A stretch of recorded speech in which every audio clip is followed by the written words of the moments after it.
Imagine a world where soldiers live and die in muddy, vermin-infested trenches. This was the grim reality of trench warfare. This form of combat, while not new, found its notorious prominence during the harrowing days of World War I. The birth of trench warfare can be traced back to the Battle of Marne in September of 1914. This battle, fought on the banks of the Marne River in France, marked a significant turning point in the Great War. With invasions halted and both sides digging in, the stage was set for a long and bloody stalemate. Soldiers seeking protection from the lethal hail of machine gun fire and artillery shells began to dig trenches. These trenches, initially simple ditches, evolved into complex networks that stretched from the Swiss border to the English Channel, a distance of over 400 miles. These trenches were not merely defensive fortifications. They became homes for soldiers, places where they ate, slept, fought, and all too often died. This marked the first time in history that armies would live in the battlegrounds for extended periods, making trench warfare a unique and grimly fascinating aspect of World War I. The trench system, despite its primitive appearance, was a sophisticated defensive structure. The front-line trenches were supported by secondary and tertiary lines, creating a formidable barrier that made frontal assaults nearly suicidal. This defensive advantage led to a stalemate, with neither side able to gain significant ground. This stalemate, combined with the horrific conditions within the trenches, created a new type of warfare that was unlike anything the world had seen before. The birth of trench warfare was a response to the advancements in technology and weaponry that made traditional warfare tactics obsolete. It was a desperate and grim solution to a war that seemed to have no end in sight. Thus began a new era of warfare, an era that would be marked by unimaginable horrors and countless lives lost. Trench warfare quickly led to a stalemate, a deadlock where neither side could claim victory. The intricate design of the trenches, a labyrinth of dugouts and fortified positions, proved to be a double-edged sword. They provided protection from enemy fire, but at the same time hindered any significant offensive advances. One of the most poignant examples of this deadlock is the Battle of the Somme in 1916. This offensive was planned as a decisive blow to the Central Powers. Instead, it turned into a months-long, grueling battle of attrition where neither side gained any significant ground. The Allies launched wave after wave of infantry attacks, hoping to breach the enemy's trench lines. But the formidable German defences, coupled with the inability to effectively coordinate artillery and infantry, led to massive casualties without any substantial gains. Over 1 million lives were lost in this battle alone, making it one of the bloodiest in human history. The stalemate was further exacerbated by the nature of the war itself. The generals of the time were yet to adapt their strategies to the realities of modern warfare, relying on outdated tactics and underestimating the power of machine guns and barbed wire. This resulted in numerous fruitless offensives, with thousands of soldiers losing their lives for mere yards of territory. Moreover, the failure of these offensives had a profound psychological impact on the troops. The constant threat of death, the sight of their comrades falling around them, and the futility of their efforts led to a sense of hopelessness and despair.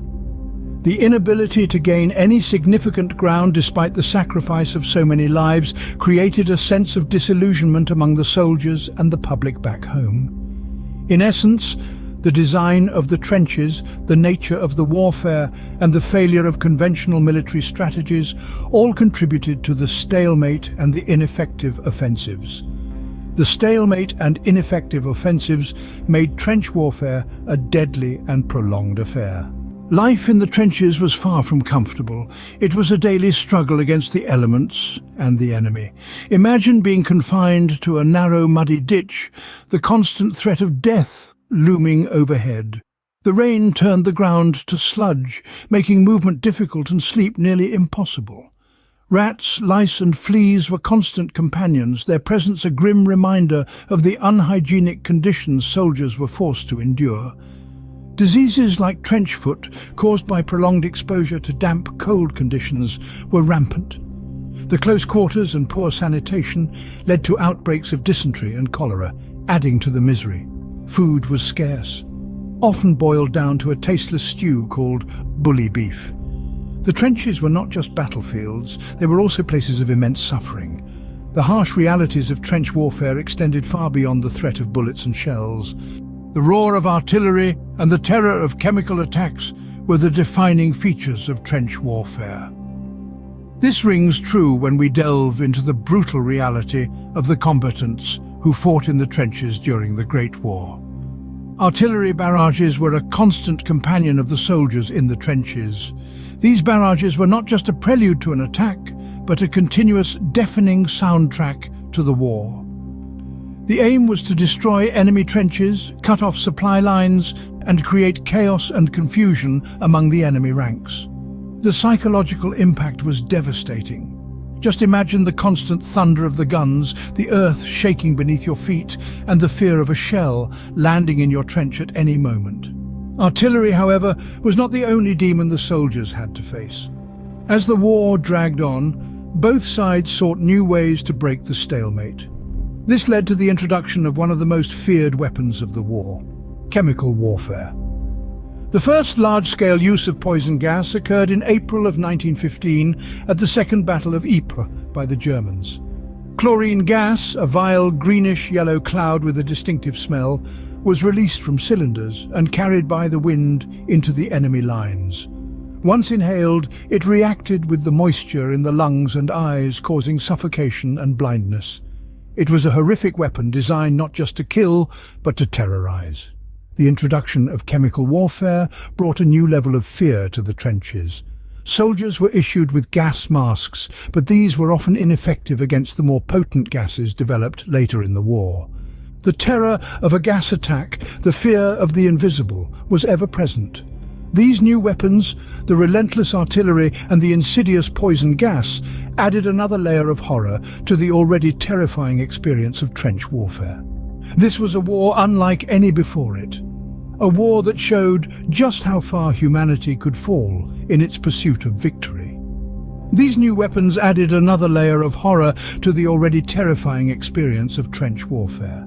The psychological toll of trench warfare was as deadly as the physical dangers.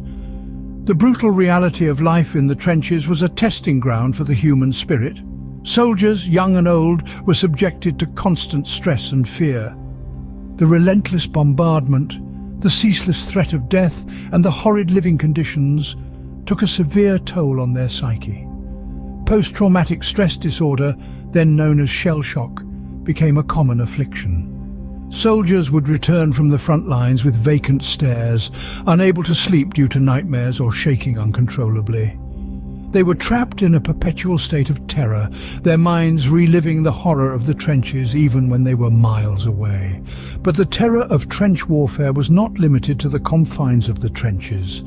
Between the trenches lay a desolate expanse known as no man's land. This barren stretch of land was a deadly gauntlet, a place where no soldier wished to tread. It was a buffer zone void of any significant cover, making anyone who dared cross it an easy target for enemy fire. No man's land was a physical manifestation of the psychological dread that the soldiers felt. It represented the uncertainty, the fear, and the isolation of trench warfare. The simple act of peering over the edge of the trench into no man's land could induce a sense of dread that was paralyzing. The soldiers knew that at any moment they could be ordered to charge across no man's land into the teeth of the enemy's defenses. The anticipation of this order, the fear of what lay ahead, was a psychological burden that many carried with them long after the war ended. Trench warfare was not just about physical damage. It was a war that scarred the mind as much as the body. The trenches were a crucible where the human spirit was tested, and the scars of this horrific form of warfare are still evident in the generations that followed. Trench warfare cast a long, chilling shadow over the landscape of World War I, leaving a legacy that is etched indelibly into the annals of military history.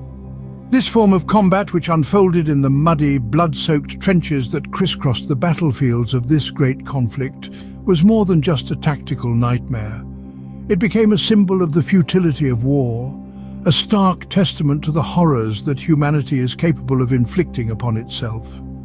World vowed never to revisit such gruesome methods of battle, hoping that trench warfare would remain buried in the past.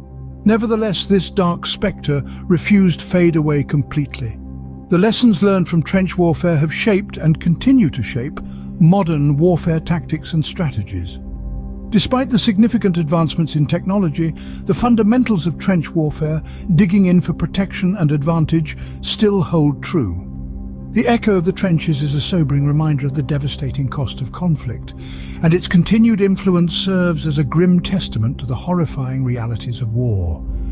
The legacy of trench warfare from World War I continues to reverberate through the annals of military strategy into the 21st century.